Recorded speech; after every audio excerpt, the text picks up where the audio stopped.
remember that Christ lived for us. In the name of God, the Creator, the Redeemer, and Sustainer. Amen.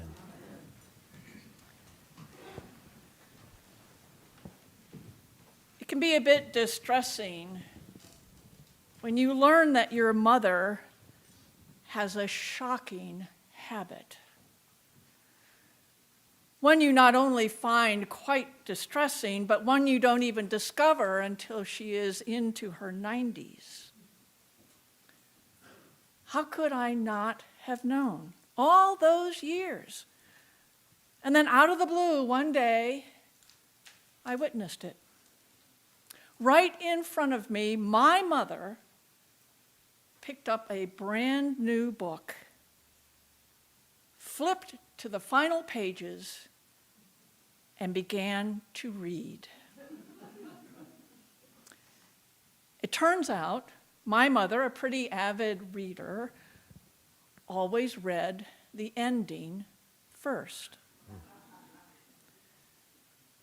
So where was the anticipation? Where was the mystery, the suspense, the joy, the despair in reading? If not suspended altogether, certainly her engagement in the story was diminished by knowing how it ends. Well, as 21st century Christians, we can approach Holy Week that way. Remember this night that Christ lived for us. That can be hard to do because we've flipped to the end of the book. We've read and reread the final chapters. We know how these days unfold. We know how these days end. The towels, the basin of water, they're not new to most, if not all of us. The offering of bread and wine, a weekly Sunday experience. But what was it like to be there in that upper room that very first time? On Saturday evening, we will be reminded, several times in fact, that this is the night. Not this was. This is the night. But these words apply to tonight as well. This is the night. This is the night when Jesus gathered with his disciples in that upper room. We weren't there then, but we are there now, in this life, on this night. And in this moment, we are just as confused and unknowing as any of the 12 gathered around his table were, because we have not read ahead.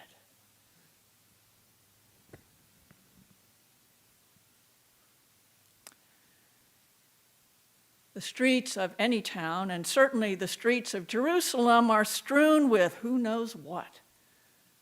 And our sandaled feet are no match for the dust and dirt and debris left by people and livestock and overflowing carts. And so, as is the custom, a pitcher of water, a basin, and a towel sit by the door as we enter the room. Pretty unremarkable. Unremarkable until Jesus.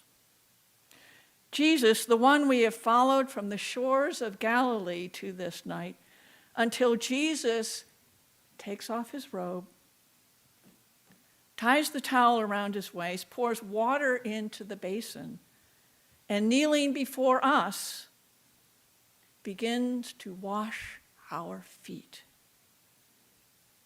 one by one.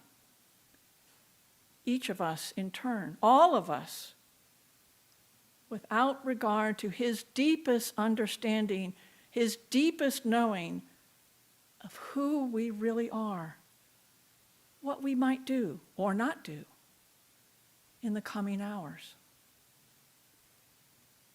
This act tonight of washing each other's feet is not just an act of humble, unexpected service that doesn't care about who we have been or who we are or who we might become. It is a powerful act of what it means to live together in true relationship with one another. Who wants to have anyone else wash their feet? Sensitive, ticklish, calloused.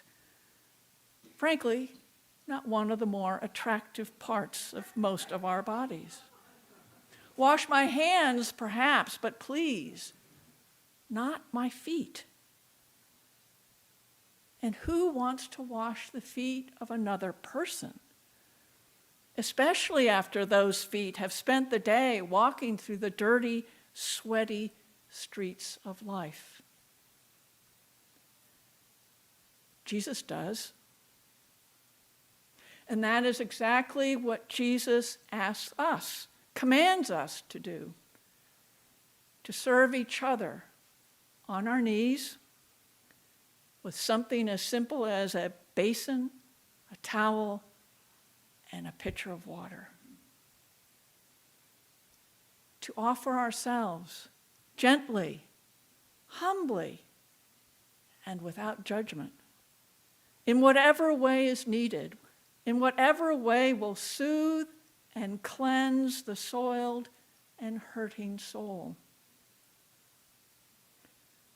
And just as hard, maybe even harder for us sometimes, Jesus asks us, commands us to be ready and willing to receive that service.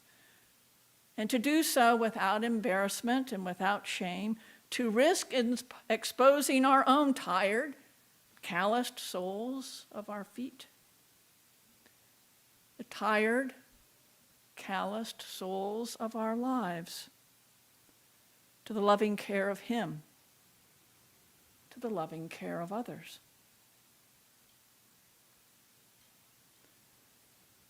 And the table is already set, the food and the wine laid out, but we take no notice of that either. After all, we were sent ahead to find the room and to prepare the meal. It is just as we left it. Pretty unremarkable.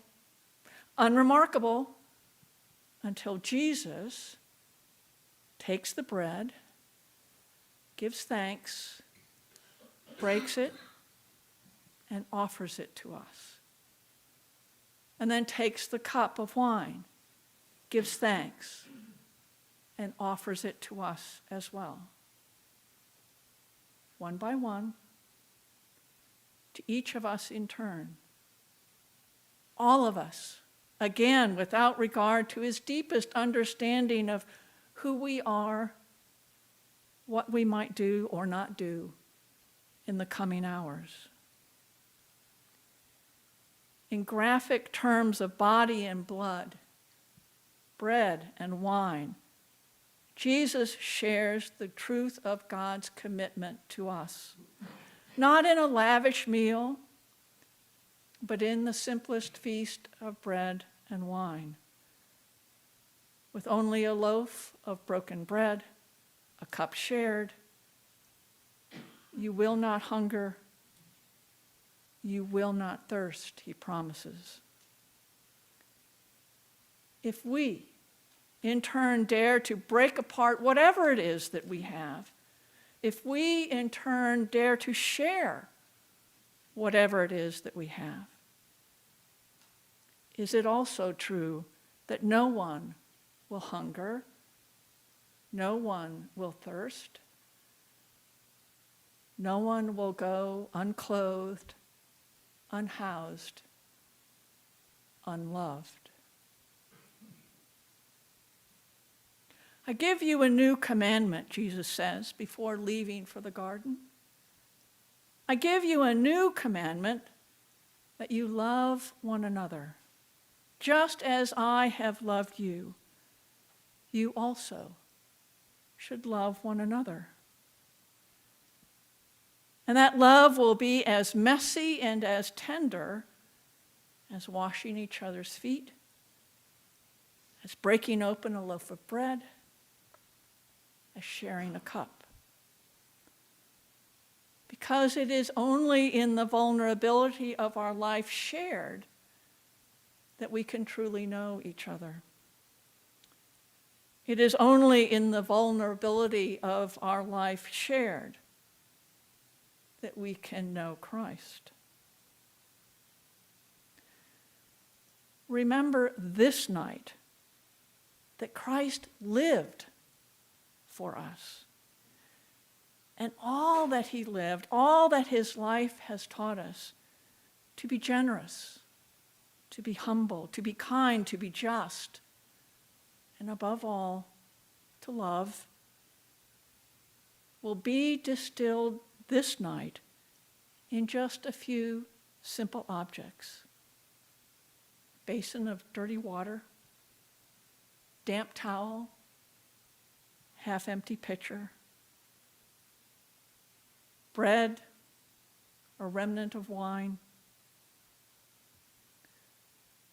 The pretty unremarkable have become the truly remarkable, truly amazing things. And this night, in this moment, because we have not read ahead this time,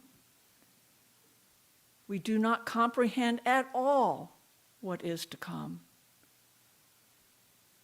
We want them to stay. We don't want them to go away. Remember this night that Christ lived for us.